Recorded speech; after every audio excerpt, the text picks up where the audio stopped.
Hello friends, video बीच में disturb हो गया तो मैं जुलाई 2018 को कंटिन्यू कर रही हूँ। ये पार्ट 2 में रहेगा। तो क्वेश्चन नंबर 12 है। असर्शन है the to communicate well in the classroom is a natural ability. Effective teaching in the classroom demands knowledge of communication process.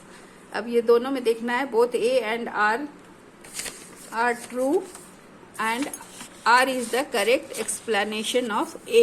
Both A and R are true, but R is not the correct explanation of A. A is true, but R is false. A is false, but R is true. तो इसका answer होगा कि पहला जो कहा है कि to communicate well in the classroom is a natural ability, ये सही नहीं है। Effective teaching in the classroom demands knowledge of communication process, ये सही है। तो इसका आंसर होगा A is false, R is true. अगला क्वेश्चन है फिर असर्शन और रीजन। असर्शन है कि classroom communication is transactional process. Transactional का मतलब होता है कि जो डेटा को ट्रांसफॉर्म कर देता है, इंफॉर्मेशन डेटा को इंफॉर्मेशन टू रिसीवर तक पहुंचाता है, जिसको वो सुनते हुए उसे डिकोड करता है।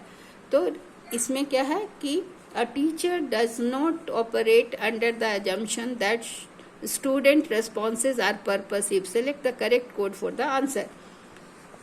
वो टीचर यहाँ क्या करता है कि उसका स्टूडेंट का रिस्पॉन्स जो है पर्पसिव नहीं होता। यहाँ both A and R true, but and R is the correct explanation of A. Both A and R true, but R is not the correct explanation of A. A is true, but R is false. A is false, but R is true. तो इसका answer होगा A is true. Classroom communication is a transactional process. मतलब क्या है transaction कि वो teacher जो भेज रहा है information to the receiver, teacher receiver को इंफॉर्मेशन भेजता है और स्टूडेंट उसको सुनकर डिकोड करता है। तो इसका आंसर होगा सी। अगला है which of the following set of statement is correct for describing human communication process. Non verbal communication can stimulate ideas. Non verbal communication में क्या होता है, फेशियल एक्सप्रेशन, इशारा, ये सारी चीजें होती है, उसमें बोला नहीं जाता है। Communication is a learned ability. तीसरा है communication is not a universal Panacea. Panacea का मतलब होता है कि जो कि सभी प्रॉब्लम को सॉल्व कर दे, किसी भी चीज का, हर तरह के प्रॉब्लम को सॉल्व करने वाला को पैनेसिया कहते हैं। निवारक, कठिनाई निवारक जिसको हिंदी में कह सकते हैं। Communication can not break down, ये भी गलत है, ब्रेक डाउन होता है। More communication means more effective learning by student. जितना ज्यादा कम्युनिकेशन होगा लर्निंग उतनी इफेक्टिव होगी। अगला है value of what is learn through classroom communication is not an in use for students. तो इसका आंसर होगा, हम क्या क्या चीज को लेंगे इसमें, हम इसमें लेंगे पहला सही है, non verbal communication can stimulate idea. अब टीचर के इशारे को हर कोई अलग अलग तरह से ले सकता है। दूसरा है communication is a learned ability. तीसरा है communication can not break down. Communication is not a universal panacea. सही बात है, सब चीज का निवारक नहीं है। कठिनाई किसी भी तरह का हो तो कम्युनिकेशन से दूर नहीं होता है। और अगला है D, more communication means more effective learning. तो ये इसका ऑप्शन हुआ सी आंसर। अगला क्वेश्चन है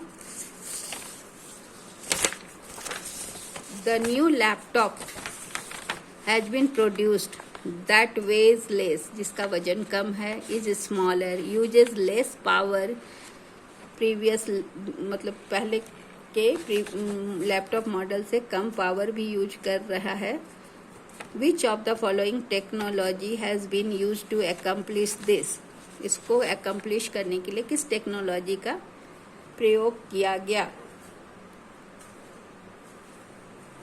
तो इसमें universal serial bus mouse, faster random access memory, blu ray drive या सॉलिड स्टेट हार्ड ड्राइव। तो सॉलिड स्टेट हार्ड ड्राइव का प्रयोग किया गया। अब इसमें है कि put the following units of storage into the correct order starting with the smallest. ये केबीसी टाइप का क्वेश्चन हो गया। Kilobyte, byte, megabyte, terabyte, gigabyte and bit. तो सबसे छोटा को पहले लेना है, उसके बाद सबसे बड़ा को, उसके बाद फिर हमको लेना है उसी तरह से, उसके बाद बड़ा, उसके बाद बड़ा जो होता जाए। तो सबसे पहले बिट होगा, फिर होगा बाइट, बिट सबसे छोटा होता है, उसके बाद बाइट होता है, फिर किलोबाइट, फिर मेगाबाइट, फिर गीगाबाइट, फिर टेराबाइट। तो इसका आंसर ऐसे होगा 1, 2, 3, 4, 5 और 6। With regard to computer memory, which of the following statements are true? पहला, read only memory is a volatile memory. Random access memory is volatile memory. Secondary memory is a volatile memory. तो हम क्या जानते हैं, volatile memory क्या होता है कि उसमें पावर की ज़रूरत होती है डेटा को सेव करने के लिए।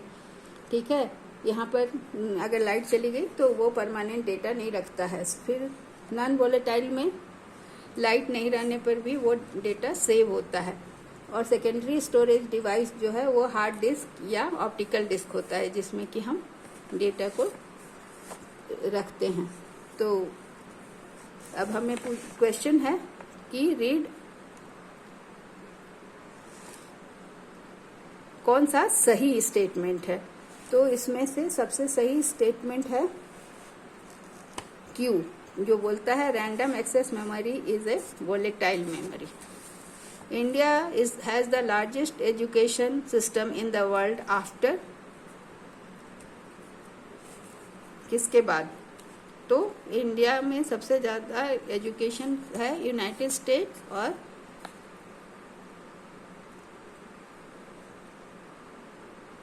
चाइना के बाद। सो इसका आंसर होगा ए एंड सी।